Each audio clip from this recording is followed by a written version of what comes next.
Shahlo Sag'ayeva muxlislari kutgan savollarga javob berdi. Assalomu alaykum. Kanalimizga xush kelibsiz.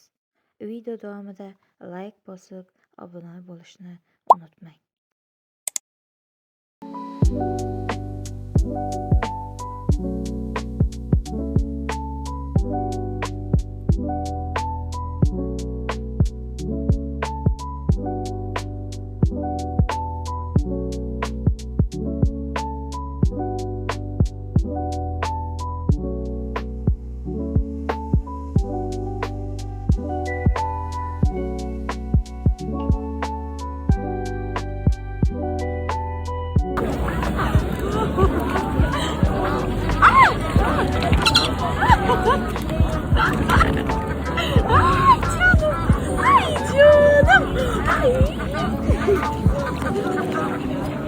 Yok kamadı. Yep bolduzlar.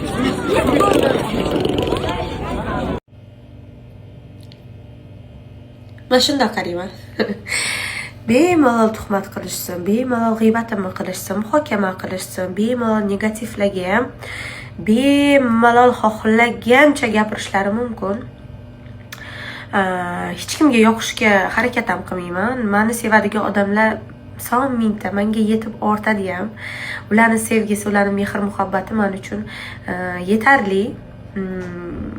Bemalol xohlagancha g'iybat tuhmat qilishlari mumkin. Faqat bitta narsani unutishmasin. Kimni nimadadir ayblayotgan bo'lsa, o'zi ham o'sha hayotni yashamasdan menimcha o'lmasa kerak. Kerak bo'lsa, o'sha og'rigan qalb uchun uni badali bilasizlarmi qanchalik og'ir? Uni faqat Alloh biladi. Bu mavzuda gapirish xohlamayman to'g'risi. Gapirganimda davno gapirardim, bilasizlar-ku. Ancha yaxshiman ustoz. Assalomu alaykum. Xotirjamman, sokinman. Stress xurujlari yo'q. Bular meni psixologimlar, Dilshod aka. Hol-ahvol so'rab yozibdilar. Stressdan chiqishimni so'rashibdi. Kimlar yordam beradi? Psixologim, yonimda yaqinlarim, o'g'lim, yaxshi ko'rgan insonlarim va yolg'izlik. Eng asosiysi Alloh. Alloh doimo bilan birga.